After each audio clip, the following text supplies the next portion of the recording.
Bismillah ar-Rahman ar-Rahim. Today, inshallah, we're gonna discuss a new lesson from Mega Goal 6. Let's begin. Our lesson today from expansion 1 to 3 from Mega Goal 6. At first, we want to introduce our introduction for our lesson today. Number one, the purpose of these tips is to give a comprehensive review from first unit to the third one. And number two, we will improve your memory about previous grammar and vocabulary and reading and writing. Number three, make sure to open the book on the required pages to follow the instructions carefully in order to facilitate understanding and answer. Now we will go to our objectives for our lesson today. Number one, we have a language review. As if in every lesson or in every unit, we should apply the language review. Number two, reading, as what we discussed in the previous lesson, we have phobias, nothing to fear. And about the language plus, idioms about fear. And the last steps, or the last point for our objectives today is a writing. So writing is say about psychological condition or disorder. Okay, let's begin by the first point. If you remember that reading passage, we're talking about it in previous lesson, they talk about the phobias and the information of it and the definition of it also. Also, we discussed the kind of it and the name from the scientists, which they put the name for it, and they give it to us some examples for the peoples they mentioned inside the reading passage. Now we will have the reading or answer after that reading passage. Look at these questions. Number one, what is a phobia? We mentioned it on yesterday. That is a kind of something make nervous for you. Or we can answer by this shape. A phobia is an intense or irrational fear of something that doesn't pose any true danger. That is the exact definition for phobia. Number two, what are some physical symptoms that a person with a phobia might experience? Which means that what do you feel inside your body if you have a phobia? Do you have a high heartbeat? Do you have a sweat? Do you have what? Look at the answer for this question. A sufferer might experience shaking, rapid heartbeat, and difficulty breathing, maybe sweating, maybe chest pains, maybe dizziness, or feeling overwhelming anxiety. Number three, name two phobias and describe them. As on the previous lesson, we mentioned a lot of names, maybe 4 or 5 kinds of phobias. They want from you to name 2 of this kind of phobias. We understood in yesterday, or sorry, in a previous lesson, that the claustrophobia is a fear of a small, confined spaces. This is the first kind they mentioned in the first paragraph of our reading passage. And number 2 is arachnophobia, is a fear of spiders. Okay, let me transfer for question 4. Why do people develop phobias? We mentioned on the previous lesson that some people that they take these phobias from their parents. So in exact time, there is nothing to fear from it, but it's a transfer from their parents to them. So people might learn phobias from their parents. If your parents fear from something, maybe it will transfer to you. And or might they develop them as a reaction to frightening experience. And the last question is explain some of the treatments available to people with phobias. What do you think that is? We can say that people with phobias can take medication. This is the first solution about that one. And or undergo counseling to help them overcome their fears. This is the second solution if you have a phobia. This is a summarize about the reading passage and the more important points and elements they mentioned inside the reading passage. Okay, as a normally after every reading passage we have a vocab or we have a synonyms. We want to rearrange it, or we want to see what is the right definition for it. Let me transfer for the second question. Okay, the second question for us that is language plus read the sentence, then match is the idioms with the pictures. They give it to you some idioms for the picture, and you should define or you should decide which one write with the picture down. Okay, number one, when the burglar broke into my house, I was scared to death. What do you think is the suitable one? Is that one or the second one with leaves, or that one get goosebumps, or scared stiff, or what do you want? What do you think is the right one? So let me check. So number one, scare the living daylights out of, is suitable with that one. Okay, but they mentioned scared to death. What do you think is it? We think that is suitable with number 5. So it means that something fear from death. Scared to death, it means fear from death. Okay, number 2. The book of scary stories is so spooky, it will make your hair stand on end. What do you think the suitable picture with it? From my opinion, I think the third one is the right one, which make your hair stand at the end. Okay, we transfer for the number C, or letter C, sorry. I was scared stiff while watching that horror film on TV. What do you think that scared stiff belongs to that picture? What do you think? I think is the number 4 is the suitable one with it. And let we transfer for letter D. You will scare the living daylights out of here if you sneak up behind her. So what do you think? I think that is the number 1 is it the suitable one for it. And the last one, before giving a presentation, I often get goosebumps, which means that you feel something happen on your skin, and the right one with it is number 6. The last one, I shake like a leaf, which means your body becomes as a leaf, the color of it, the shape of it, the leaf from a planet. So every time I pass the big abandoned house, which is suitable with number 2. Let me check the answers together. So number 3, make your hair stand on end. And number 4, scared stiff. Number 5 is scared to death. And the last one is get goosebumps. By the end of this question, we notice that we learn 6 kind of scared, or 6 idioms that we already learned it after reading passage. The first one is scare the living daylights, and the second one shake like a leaf, which means your body become a shake as a leaf. Number 3, make your hair stand on at the end, scare the stiff, and scared to death, and get goosebump. Okay, let me transfer for the next question. The third question about our lesson today is writing.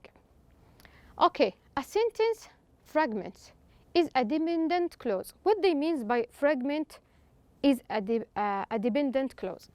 It means that is incorrectly, which means that we can't begin it by a dependent clause or a phrase.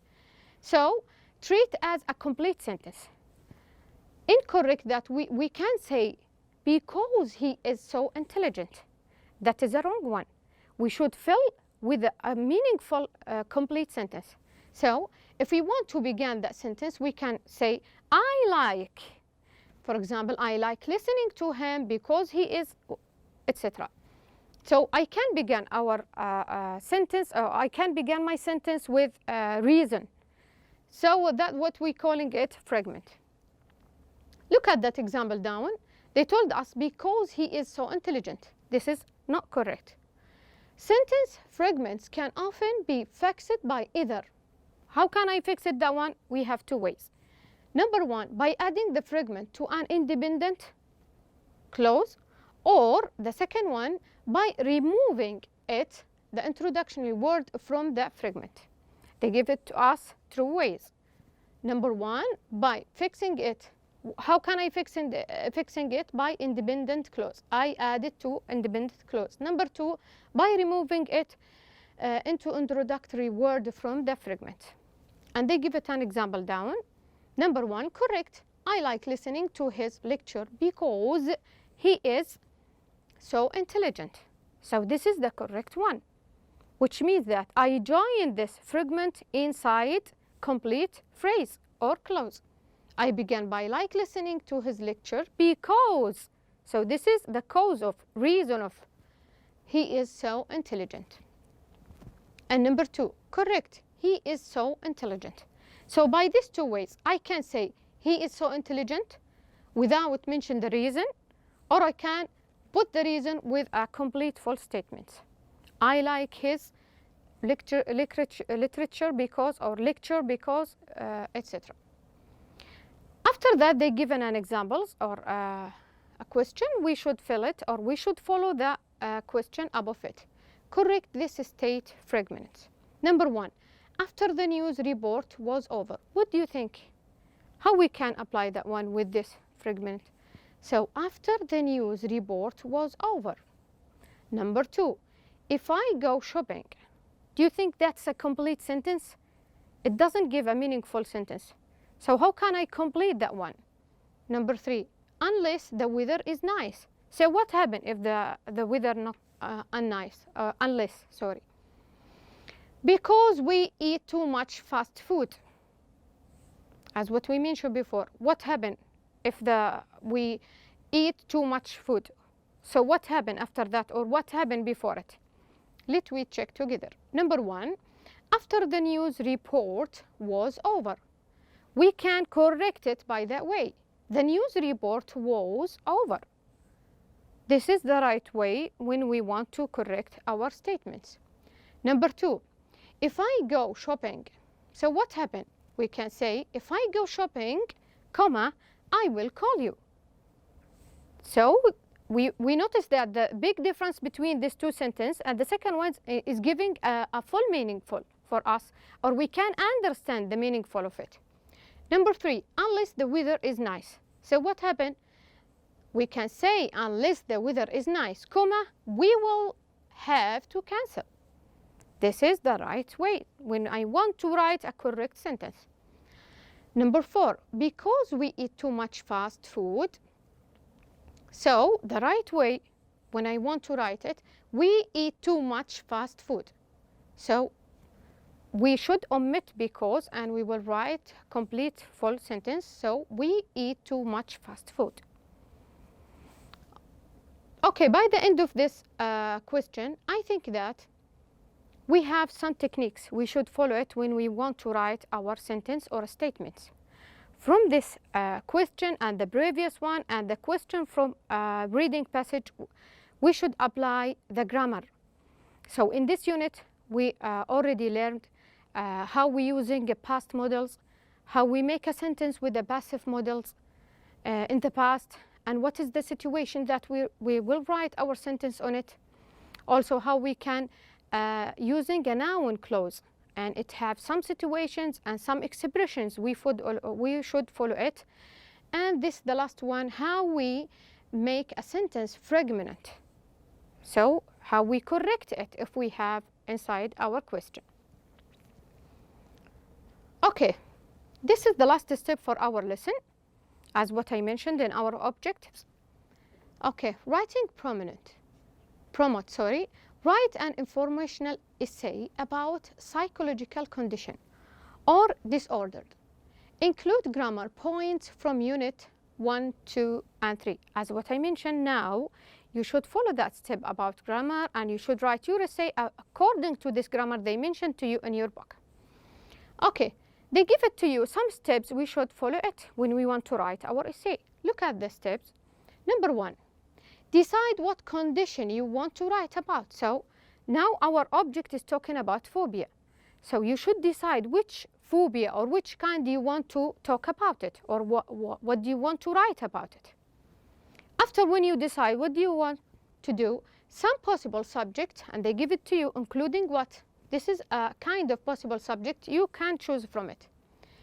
Stuttering, insomnia, and dyslexia, and anxiety, attention deficient disorder, and eating disorders. This is some kinds of these phobias. Number 2, when you decide to write your essay, what is the next step? Number 2, research the disorder to answer the following question. Before we want to research that, what they mean by disorder? Disorder, which means that something causes a fear or something causes a nervous to you. Okay, when you research about that one, what do you think is suitable way to write a good essay? So they give it to you or make it easy to you by they adding some question. Number 1, you ask yourself, you should ask yourself, what is this disorder? Or what is the meaning of it? Or what is the cause of it? How can I deal with it? And question 2, what causes it? What is the causes of it? And I should think and I should analyze my writer essay to the smaller one, from bigger idea to the smaller one. Number 3, what are the symptoms? What do you think that symptoms for my fear or my disorder from this one? And the 4th question, what are some example cases? So if you want to make your essay very good and strong, you should apply or you should insert some examples on it. If you found the research and something about that your subject, and you should mention some examples from your or from the research you found it. And the last question is, how is disorder treated? So when you fill and you research about it and you decide what do you want to write about it, you mention some examples at the end, and as a conclusion you should write the treatment about that things or situation you already mentioned in your essay. Number 3, use a chart to recover information and organize your ideas. Look at the board. We have a small chart. Maybe it helps you, or it's a good to, when you follow it, it helps you to write a good essay. So the title of it is disorder, which means you choose the subject, the name of this disorder, and you put behind it. They give it 4 or 5 elements down of it. Number 1, the definition of it. How we can introduce that disorder for the people who must read my essay. I should give complete sentence about its definition. Number 2, the causes of it. Maybe you found a lot of causes of it. So try to choose the good one which belongs to your subject. And symptoms. What do you think the symptoms or suitable symptoms that belongs to your subject? And you can fill it by a headline words that help you to write your essay inside this chart. And number 4, example cases. Example cases that you should mention this example, you should add examples to your subject and you should mention it, or if you would like to write it inside this chart. And the last one is treatment. How do you deal with this disorder? How do you think from your opinion we can solve this disorder in your essay? If you notice that this disorder or this chart about this subject disorder is completely the answer for the 4th question up or the 5th question up. Do you see that question they mentioned there? What is this disorder? What causes is it? And what are the symptoms? It's the same, but the answer for it down, and they analyze this inside this small chart. I hope you to prepare your writing essay by this way. It makes your essay clear and it helps you to analyze your ideas. Also, it can make your essay very strong when you want to write an essay, which means that you began from bigger ideas, and after that you analyze this by small and small until the end you come for the additional things, which means that you found the solution from opinion which you suggested to our audience. And the last things I want to notice you about something. So developing your writing, avoiding plagiarism. So plagiarism is something that we can ask about it. What is the plagiarism is? we can call this copying someone else's ideas. So when you write your essay, pay attention that you can't take a researcher or a scientist, they write some quotations or book or any research and take it as your own idea. This is what we're calling it plagiarism. So this is not available to make it in your essay. The second question is, how do you avoid it? If I want to avoid these things, how can I do? So I can avoid plagiarism by crediting the persons or source where you obtained the information. So if I want to write about, I found a good example, or I found a good word that I found it from research, I can put between quotation, which means that this is not mine, this is the writer's words, which means that I avoid that plagiarism, and I analyze this and put it between quotation, which means that I deceive it for the writer who already write it. After that, they give it a quote exact word. If you, what I mentioned already, that place exact words from another sources in a quotation mark. The last point is paragraphs, or paraphrase, sorry.